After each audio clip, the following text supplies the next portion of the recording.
In the first lesson, we looked at posture and guitars and that kind of stuff. In the second lesson, we looked at the C chord, and we looked very briefly at sheet music and tabs. We're just going to kind of build on that. I'm not going to really go into reading sheet music yet, because I want to do a little more building here. But we will look at reading sheet music starting in the next lesson after this one. But so we're going to look at the F and G chord, and then we're going to look at chord progressions and notes, and a little closer at sheet music, and kind of show you in the bigger idea of it. But first, let's look at keys. So, as I've probably mentioned before, vibration is what causes sound. When you play a drum and you hit the toms, or you hit the different things, the cymbals or whatever, it's causing a vibration of sound, which is what makes music. When you talk, your body is pushing air, which is causing vibration in your windpipe, which is then causing your voice, causing that sound to come out. When you sing, you're doing the exact same thing as when you talk, but you just hold it out for longer, and you enunciate or whatever. You add more power to it, whatever. You get the idea. It's the idea that vibration is what causes sound. Pianos, for instance, they have a bunch of strings in the back, and they have these little things that smack onto those strings, and that causes the string to vibrate, which causes it to create sound, which projects out and is what we hear. Now, these sounds are arranged into 12 different notes. These sounds make up those 12 notes. Okay, this is called the chromatic scale. It's all of music consists of these 12 notes. Now, there's different things like hammer-ons and pull-offs and bends and all those different things. Don't worry about that stuff. The big picture here is that there's these 12 sounds that vibrations make. And once they end this spectrum, they start back at the beginning, just higher. See what I mean? It keeps going up, but it's the same notes repeated over and over again. So these notes we call A through G. There's A sharp or B flat, C sharp or D flat, D sharp or E flat, E, F sharp or G flat, G sharp or A flat. Okay? So if you look, there's no, if this piano right here is what I'm showing you, there's no B sharp or C flat, and there's no E sharp or E flat. Okay, so it's C sharp or D flat, D sharp or E flat, E, F sharp or G flat. And you might ask, why am I saying E sharp, F sharp or G flat? Well, it depends what key you're in. You call it something else if you're in a different key, but it's the same note, if that makes sense. Like, for instance, this is the same note regardless of whether I call it a C sharp or a D flat. It's still that same note. But for the sake of clarity, you'll call it something else. If you're in a flat key, you'll call it, D flat. If you're in a sharp key, you'll call it C sharp. Okay. And there's a rule for how it goes with the order of notes being sharped. We'll get to that the next lesson probably as well. The circle of fifths and all that stuff. Don't really worry about that right now.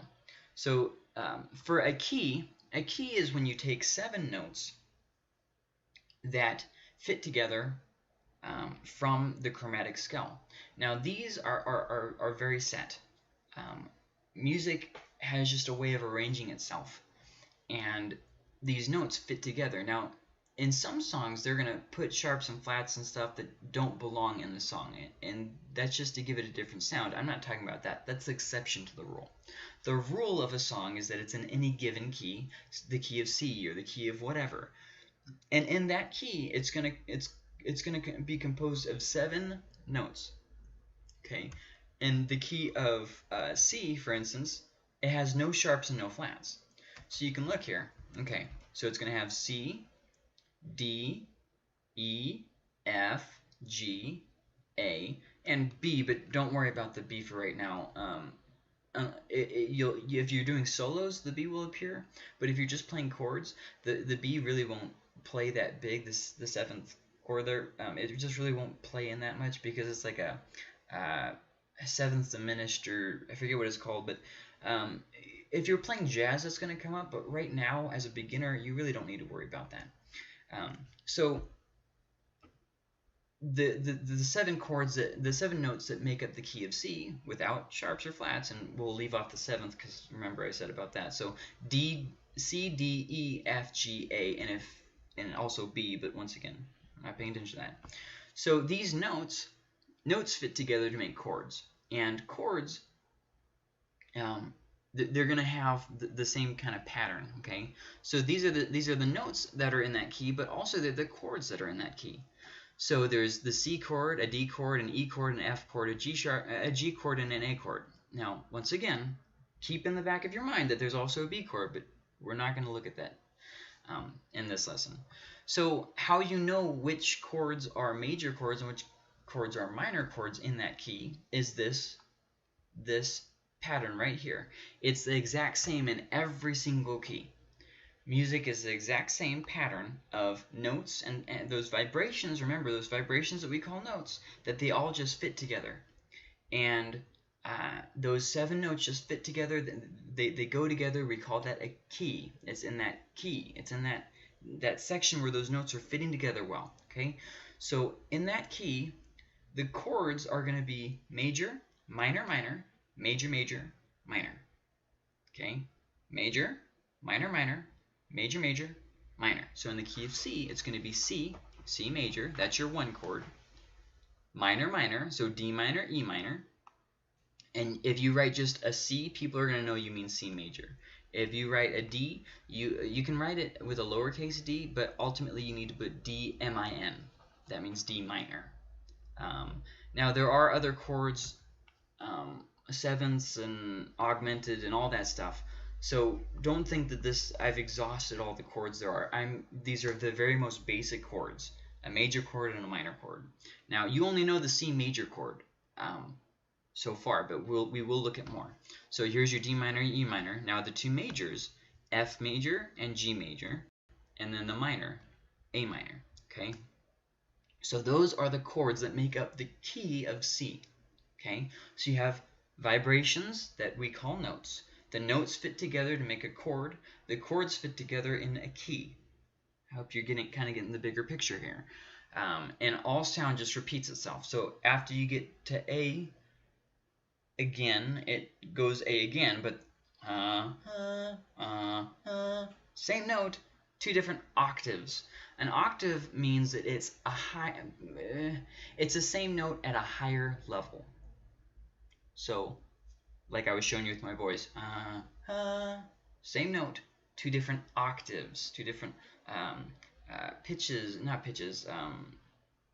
If you don't know what an octave is, it's hard to explain an octave, but it's a really easy concept. I'm just making it difficult. Okay, so you have the chromatic scale. That's all the notes of music. That's all the notes that there will ever be. All songs are composed of those 12 notes. Imagine that, an entire language. We use 24 letters in the English alphabet. Well, in music, there's just 12 letters. And those make up all of music. And most songs don't even use up all the notes of that key. Like, for instance, let's say you're writing a song in the key of C. And you use the C chord, and let's say you use the G chord and the A minor. You've used three chords to write your entire song. That is an amazing idea. Now, you might, with your voice, hit all kinds of different notes, sharps and flats, and even notes that don't even fit into your key. But your main idea of your song is composed of that very easy bass outline. Now, if you notice, when you're listening to music where you have a guitarist, he's going crazy with his solos and stuff, he's soloing over a pattern. Just those very simple chords played over and over again. In a lot of music, I'm not commenting on if this is the wisest use of a bass, but in a lot of music, they just have the bassist run over that same thing over and over again. Bom, bom, bom. You know what I mean? And it just he doesn't really do anything crazy. Now, hopefully, you're listening to music where they don't do that, and you're going out, listen to music that you don't like. Go out and listen to other things too. See what other musicians are doing, because music isn't meant to be a snob thing. It's meant to be shared. Music is life. There's music in everything. There's music in the wind that blows when we talk. There's the vibrations there. Everything your ears hear, everything that your mouth projects, it's music. Music is something that's meant to be shared. So don't forget that. You know, if you hate rap, listen to rap. You don't have to like it. Just listen to what the musicians and see what they did. If you hate country, listen to country music. Listen to see how they incorporated the different instruments. Because you got your drummer, he's setting the backbone, he's setting the rhythm. Then you've got your rhythm guitarist. He's setting the main theme of the song. He's driving the whole thing along. The bassist, he's doing emphasis. Then you have the soloist, with whoever that is, whether you have a clarinet or a trombone or a guitar, it doesn't matter, whatever. And he's playing his notes that just accent the song as a whole. And then when a singer goes over, they are blending their voice with the flow of the music. Now, some are less talented at this than others, but that's a conversation for another day. Anyways, so just that you understand this idea that vibrations cause sound, which all sound can be categorized into 12 notes. And then of those 12 notes, 7 notes make up a specific key. Now remember, you can take notes that don't belong in the key if you blend them in correctly, but as a general rule, it's those 7 notes. Now those 7 notes, those make the key, the chords, and those chords make up the key. So when you're soloing, you're not just going to play random notes, you're going to play notes that are in that key. When you're playing chords, you're going to play chords that are in that key. And the format for how every key functions as chords: major, minor, minor, major, major, minor. In the key of C, C, D minor, E minor, F, G, A minor. If you have any questions, please ask us. If you don't understand this, you're not going to understand really the basics of music. I mean, this is really foundational for that. So for every chord, it has what's called a relative minor. Okay, so in the key of C, the relative minor is A minor, which you can see is this guy right here. Okay, major, that's the chord that you're in, and there's names for these guys too, but don't worry about that right now. Right now, just worry about relative minor. Okay, so the relative minor for the C chord is A minor. The relative minor for the D chord, for the F chord, is D minor. The relative minor for the G chord is E minor. So if you're playing in C and you switch to a minor, okay, you're gonna go from, instead of being focusing on that C, you're gonna come down to the A minor and kind of focus on that. Now, obviously, there's a whole nother area that pianists talk about, where they talk about, like, instead of C major, switching it to C minor, and I'm not talking about that at all. So just put that somewhere and stick it somewhere else. That's a pretty advanced music theory, and we're not going to get into that at all. Okay, so you have your relative minor. What that means is that there are minor chords that very strongly resemble in tone their major counterpart.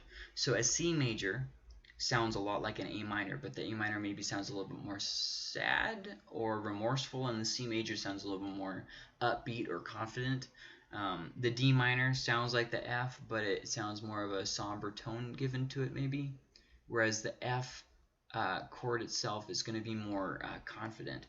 The E minor is going to be like the G. See what I mean? The relative minor is a minor that relates to its major. And how you figure that out is if you go here to the music scale, and you just go, well, if you're in your key, it'll be a lot easier. If you're in your key, you just go 2 notes back. So C, B, A. It's that easy. G, F, E. It's that easy. But if you're looking at the chromatic scale, then you have a little more process. You got 1, 2, 3. So these are all the set patterns, okay? And I already mentioned this. Multiple notes make up a chord. Multiple notes that are played at the same time make up a chord. So these are the F and the G chords right here. Okay. If you look, there's this line here. That means that your finger, now 1 means that it's your 1 finger. That's this one. 1, 2, 3, 4. Okay, your one finger is pushing down on the guitar neck, or on the strings. Sorry, on the strings, on the on this first fret. Your second finger is going to be playing on the third string, on the second fret. Your third and your fourth fingers, these two, you're gonna just have this nice little hitch like that, and it's gonna go onto the guitar like that. I would show you on my guitar, but I busted a string and I haven't had time to change it out. So there's your basic structure there. Okay. Now on the one, it's gonna be very difficult to push it down. It's called a bar chord. It's where you push down all the strings with that finger. Now this is very difficult if you're not used to it. So what I would recommend is just take your finger like that and push it down on the strings and try to strum it and see if you're holding down all those fingers, all those strings, pushing them all down at the same time. Okay, so here's your strings. You push it down and you push it up against it until you can hear every single one of those notes. Now you're gonna have to push really hard, so keep that in mind, and you're gonna have to work up that strength. It's not something where you're just gonna have it right off. So that's the F chord, okay? Now on the G chord, you have your second finger is on the third fret on the sixth string. Your first finger is on the fifth fret. I'm sorry, on the second fret on the fifth string, and your third finger is on the first string on the third fret. So these pictures here, pause this and figure these out. I've taught you how to do this. These three circles here, boom, boom, boom, that means that these are open. You do not mute those. You play them open. Make sure that your first finger is not muting this string, and make sure that this one is not muting that string. You do this by making sure that your fingertips are pushing down. Don't play the guitar like this. Play it like this. Attack the strings. Don't lie down on them. Attack. Okay? So it should look something like that. Okay? It's hard to see here, but you get the idea. Now, this F here is actually what's called a movable chord. That means that this same chord shape can be used. Your fingers go into the exact same place. But if you just move it up a fret, or 2 frets, or 3 frets, so all these fingers move down. This, instead of being on the 3rd fret, would be on the 4th fret. This, instead of being on the 2nd fret, would be on the 3rd fret. This, instead of being pushing down the 1st fret, would push down the 2nd fret. Wherever you move that to, it's going to make a chord, and you don't have to do anything different. You just slide that sucker up or down. It's called a bar chord, okay? But this specific bar chord, a bar chord is where you're holding multiple strings down at the same time. A movable chord is where you can keep that same thing and just slide it to a different spot and make a whole nother chord, okay? So this finger decides what the chord is called. This is an F because this is the F note, see? So if you move this to where it's on this part, that would mean you'd have to move this one over here, this one over here, and this one over here. Everything moves down 2 frets. That would make you the G chord, and you use the exact same pattern. Now, if you don't get this, I'll try and show it on my guitar for the next lesson. But a movable chord is very, very interesting because you can just slide it up and down. And as long as you know where your notes are on the 6th string, you just make sure that that first finger is on that note, and the rest of the form will just add up. And I'll show you what I mean later when I have my guitar fixed. I have like 8 guitars, and I just don't have any of them here. So a chord progression is where you play multiple chords in a repetitive pattern. So for instance, a verse of a song could be C, F, C, F, G, and it's just played that over and over again. Da da da da da da da da da da. Whatever, it could be however fast or however slow, but that would be the pattern there. C, F, C, F, G. So for that's how most popular music is going to write itself out. Is going to be a chord progression that is fairly simple, and it's going to be repeated over and over again for every verse. And then the chorus is going to have a different chord progression. Some classical music even does this. Oh, I forgot what the name of that song is. You know, the do do do do do do do do do do do do do do do do. Crap, dang it, what's it called? It doesn't matter. It uses the same pattern over again. And I think it's D, A, B minor, F sharp.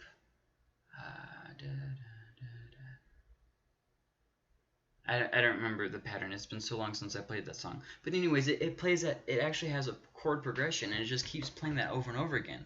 And then the violins come in, do do do do do do do do do do do do do do, and and they play over that chord progression. Now, in most of your popular songs, you're gonna hear this same chord progression. Um, Metal does it, rock does it. I mean, rap music that has anything besides a drum pattern will have it. Sometimes the drum pattern will vary in the song, and that's how you'll know. But anyways, long story short, you get the idea here that songs are made up of a chord progression. So your homework is to practice that chord progression. Remember, right now we're just doing the single strum pattern. C, F, C, F, G. Make it where you can transition from chord to chord without there being an awkward break. So just practice on that. C, F, C, F, G, C, F, C, F, G. Or practice using the F as your G. So C, F, C, F, G, C, F, C, F, G. Over and over again. Just practice that over and over again, because this is how once you get past this difficult part right here, you'll have an easy time. Really super easy once you get past this. So you can write down that same chord progression as numbers instead. So this would be 1 4 1 4 5. Now you might ask, why would I want to do that? That's confusing. I don't like it. Why would I do that? Well, if you want to do a song that somebody else wrote, but you don't like it in the key that they sang, you can do it. You can play it in a different key by just simply transposing it. That means to change the key that it's in, but using your head. So if I know that it's 1 4 1 4 5, I can play it in the key of D. Okay. For instance, D G D G A, D G D G A. Okay. If I want to play in the key of E. E A E A B, E A E A B. See, I know what to do because I know the progression. 1 4 1 4 5. So just get used to that idea, and then if you want to learn how to sing and play at the same time, it's very easy. You write a song and you think, you know what, this song I wrote it in the wrong key. Don't worry about it. Move it to a different key, because as long as you have that pattern, you're fine. Now, this is an example that I wanted to show you, because we're getting a little bit more into sheet music now. Now, you don't know the A minor. Don't worry about that. But the A minor is actually a movable chord as well. But once again, don't worry about that. So right here we have the sheet music. Now, if you're not writing notes, you can use it to write chords on. How you do that is you write the chord over where it goes, like this, C, G, just like they did here. But you don't have to put these chord charts in. Okay, they did that for your benefit. Okay, now this is how fast it's being played. That's 98 BPM, or beats per minute. That's not overly fast, more of just gradual. Now, this song is actually in the key of E, but they have it written as the key of C because you can use something called a capo, which I'll explain in just a little bit. And that changes the key. So you're actually playing the chord shapes that you know from the key of C, but because you have a capo on, it's actually in the key of E. Now, don't worry about that once again. I'll get to that in just a minute. So here, this is the treble clef, which I kind of looked at last lesson. It basically tells you that you're playing the guitar. A piano has a treble and a bass clef, and a bass uses the bass clef, and different instruments use different things. So don't really worry about that. Now, here is a time signature that tells you what beat the song has. Now, once again, we're not really going to get into that today. We will get into that, though. All you need to know for this is, for the sake of this, is 4/4 is this. 1 2 3 4. 1 2 3 4. And you can play it however fast or however slow. Don't worry about the 98-bit. If you have a metronome, you can set it to 98. Other than that, just don't worry about that. And so you have the C. Now remember, we're just doing single strums. C, C, C, C, G, G, G, G. Now, once again, don't really try too hard on this because you don't know the A minor, but just so you see what I'm talking about. Now, if you look right here, it has this little line down with these two bars. That means repeat. And if you look up here, it says 1 to 3. Okay, now this 4 I think is supposed to be over here. So that means the first through the third, oh, I missed that. Okay, so this says here intro. So you play this, and then you see these bars here. That means, okay, we're starting a repetitive pattern. So whenever you pass by this, when you're reading sheet music, this thing right here, you know that you're looking for another one, which in this case is right here, which means that this is going to repeat itself. So the first time through the verse, you play this chord progression. The second time, the same chord progression. The third time, the same chord progression. The fourth time, when you get to this little guy right here, instead of going to this F, you go to this one, F, G.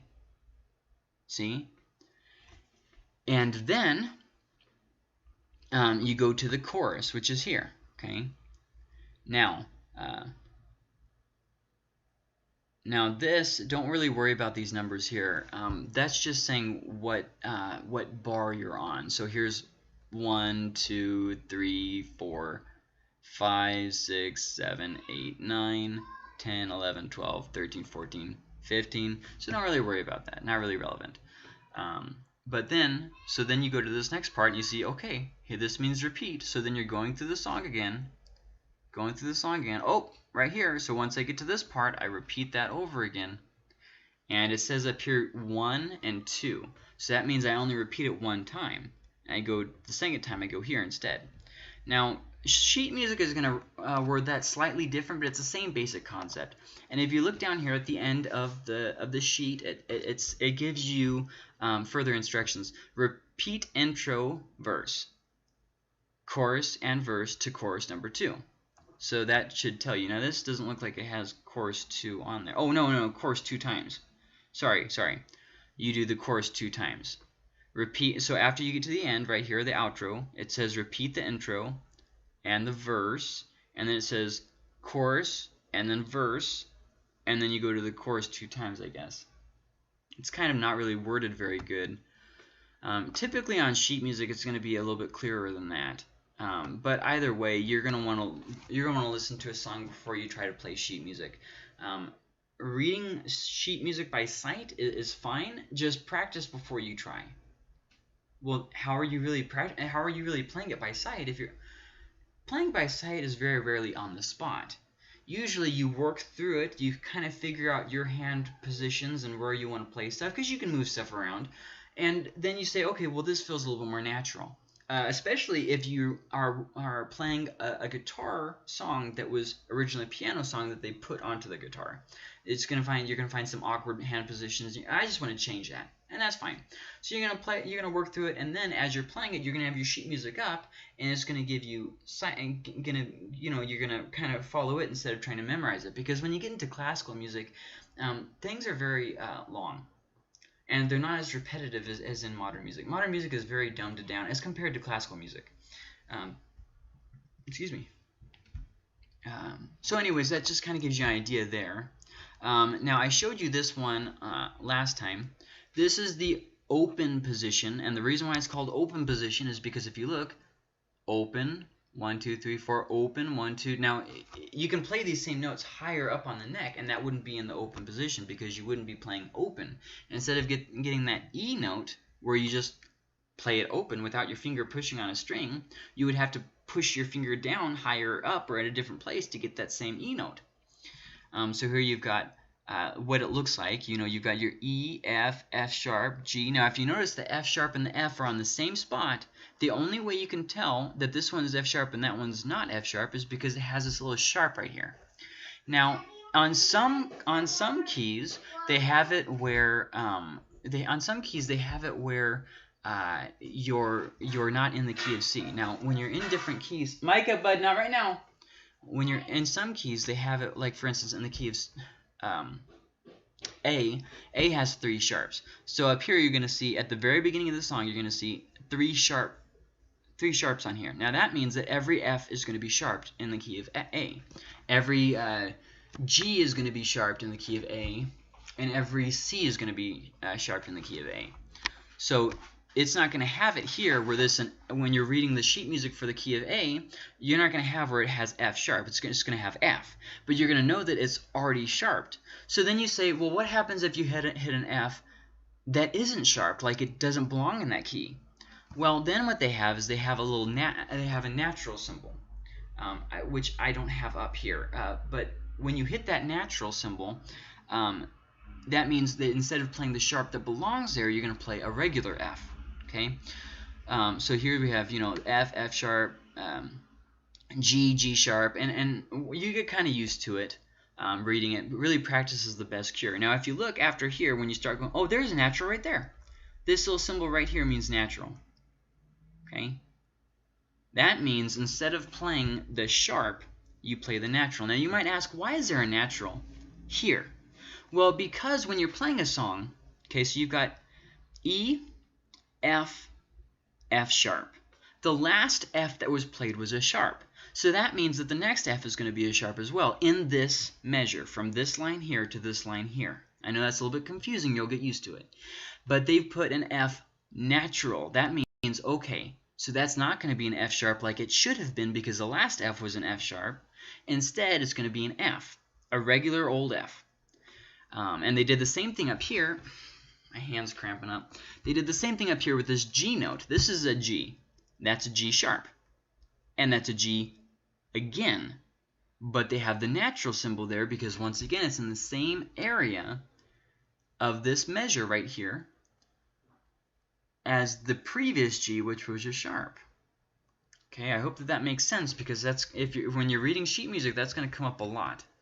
And you're gonna be reading and you're gonna be like, that just doesn't sound right. Well, that's because it's meant to be a sharp. And oftentimes people get confused about that. Another thing is people don't read at the beginning of the song how many sharps or how many flats. And so then when they start playing an F natural where an F sharp belongs, they'll be like, oh, that doesn't sound right because it's not right. Okay, so then this is the flat symbol. That means once again it's the exact same idea as a sharp but in reverse. So whereas G sharp would be on the 4th fret, 1st string, G flat would be on the 2nd fret, 1st string. So here you have, it works backwards. I hope that makes sense. So let's look at some more ideas here. Now, this is how pianos read music. They have the bass and the treble clef, okay? Excuse me, and their left hand plays the bass clef and their right hand plays the treble clef. Now, these are the same notes. Okay? So once again, we're talking about octaves, how high. So you have a C here, but you also have a C here. And then you also have a C here. How do you know which C to play? Because it's at different places. So you know that, okay, this C here, that's on the 3rd fret, on the 5th string. This one here is going to be on the 1st string and it's going to be higher up. This one's going to be on the 2nd string and it's going to be on the 1st fret. So you start to kind of get that. And so what they have on sheet music is they're going to have wish you would stop doing that. They have it where it's going to have just one. It's not going to have the bottom because you're not playing piano, so you're just going to have that. And they're going to have it where it has different notes, so you're going to have to read it by sight. Now, as long as you remember that these notes equal these notes here. This is a C note, that's a D note, and you see it goes up. So for this one, it's right under this line here. This one is on the line, over the line, on the next line. This one is not immediately below the line, but it's 2 down from the line, so they put this line through it, so you know that it's not this one. See, that's a C. See, if you just, let's say all of this is missing, you're still going to know that this is a C because it's not directly by that line there, and it's got an artificial line drawn through it. Okay, well that's easy. And, okay, so then that takes us to this. I already showed you this last time. I want to make sure you remember it. This is basically the notes going up from your E, your 6th string all the way up to your high E string, or your 1st string. Here, for instance, shows you that high G here is on the 15th fret. So if you look on your guitar, it's probably going to have a marker for your 12th fret. That's going to be the double dot somewhere, like let's say this is your neck. It's going to be somewhere up here. It's going to be a double dot. If your guitar has dots on it. If not, you're going to have to just count up 12 until you kind of get used to your guitar. But then, so then this low E here is actually on, oh geez, sorry, is actually on open. Open 1, 3, open 1, 2, open 2, 3, open 2, open 1, 3, open 1, 3, 5, 7, 8, 10, 12, 13, 14, 15. So here we have, I hope that kind of helps out. I think really having the tabs there is what really helps. At least it did for me. Now these are the different kind of notes that you're going to find. There are different notes like the 16th note or the 32nd note. Don't worry about those right now. These are the basic notes. This right here is a quarter note. So if you're playing in 4/4, 1, 2, 3, 4. That 1 is a quarter note. 1 note, 2 note, 3 quarter note, 4 quarter note. A quarter note hits well in 4/4 time it's 1 out of every 4. A whole note, which is this guy right here, he doesn't have a tail. It's just this. See how this guy has a tail here? This guy does not have a tail. That means it's held for 4 beats. Okay? 4 beats. So this is held for 1 beat. 1. 1. The whole note is held for 4 beats. 1, 1. Kind of make sense? And then a half note. Okay, a half note does have the tail. So it's a cross between a quarter note and a half note. It's a whole note. It's like they got married or something and had a baby, okay? So here's their baby. It has, you know, the mother's tail and the father's eye, or I don't know, whatever. Whatever helps you to remember it, that's all that matters. A half note is held for 2 beats. 1. Okay, now remember we're in 4/4 time now. In 4/4 time, it's 1, 2, 3, 4. 1, 2, 3, 4. A quarter note is one of those notes. 1.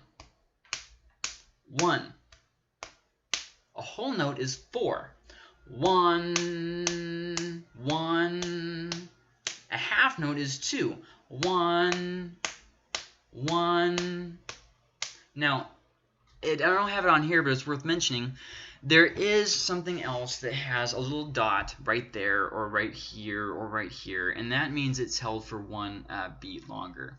So like if it has a half note and it has a dot here, it'd be 3 beats that it's held for. But we'll get to that kind of stuff later. Now this is called a rest. That means you do nothing. Okay, it's exactly like it sounds. It's a rest. You're resting from playing. You're really going to have to read your sheet music to see if you're supposed to still hold out a note while a rest is going on. It might sound like a little bit of a conundrum, but it's a whole thing. Or if they want absolute silence on the part. You're just going to have to be familiar with the piece. You're going to have to look over the sheet music. You're going to have to kind of get an idea. And there's another a symbol for a type of rest, and I forget right now. Sometimes they just have brain farts. But we'll look at more of that later. This is just the basic idea of sheet music. So at this point, it's worth mentioning that you ought to get some kind of a textbook or something to give you practices and to help you. You can find stuff free online, but Ernie Ball has these two, Phase 1 and Phase 2. They're real basic, but it's just nice to have information in a set in an organized way. Both books have a white section and a yellow section. The white sections look at notes, and the yellow section look at chords. So that's going to help you to figure out. Oh, it actually says right there, white pages solo note playing, yellow pages chord structure. Excuse me. It's actually going to help you just figure out the basics and to kind of get your ducks in a row. Obviously, it's really how fast you want to learn, how much do you want to devour, do you want more organized information, that kind of stuff. This is the capo that I was talking about. Okay, it straps onto the guitar like this, and it basically moves it where instead of having the open here, your open is here. So you play the exact same, you know, for your G chord, you know, here, here, and here, and you're actually not playing a G. You're playing a, it's hard to, it kind of looks off. So that would be a B flat. You're not actually playing a G, even though you're playing that G shape that you learned. You're playing a B flat. And it works the same way with all those different chords. So I hope that didn't confuse you too much. I just wanted to kind of introduce the idea of sheet music and the idea of keys and stuff, so it's not confusing later. Now what I'll try to do in the next one is we'll look at what's called the circle of fifths and stuff, and then I'll help you to figure out what notes and chords belong in which keys, and so that way you can play in any key. And then we'll look more at how to read sheet music rather than just the idea of sheet music. We'll actually move into, well, this is actual sheet music, and this is how you read it, and this is how you play it. So I've found that if you kind of try and do too much, sometimes it kind of it'll scare you away. So just kind of work slowly, rewind and watch certain parts. If you had questions or I didn't explain something well, just ask and I'll explain it. And just keep working. Now, so then you have to figure out which way would fit you best. Some people works better if they just submerge yourself and just get confused and just plow ahead anyways, even though you don't know what the heck you're doing. The other way is a more cautious way, and that's where you just want to fully understand everything before you move on. And that's fine. Just remember not to procrastinate. Okay, so go ahead and slow down and learn at your own pace, but keep pushing yourself to learn. Don't just, okay, well, I've been stuck on this part for the last 2 weeks. It's at parts like this that you have the sight of what could be, or you're going to wear off. And you have to ask yourself, do I want to stay the course, or do I want to go ahead and stop here? Now, it's something you have to ask yourself. And so you have to ask yourself, why do I want to learn the guitar? Why did I want to learn the guitar in the first place? Because it won't always be like this. It won't always be difficult. There will be times when you're enjoying it, okay? So just kind of figure out that and kind of get those ducks in a row. Because if you don't know why you're doing something, you're not going to stick with it. And if you're not enjoying something, you're probably not going to stick with it either. I mean, think about when you exercise. You get, like, let's say you love running, and so you get an exercise bike. Well, you're probably not going to use the exercise bike because you don't like biking. You want to run. You see what I mean? You got to find something you enjoy doing. And if the guitar's not for you, hey, all right. But if it is for you, you got to keep pushing past this confusion and this maybe irritation or anger, and we'll work more on sheet music and we'll press ahead, and we'll get through that.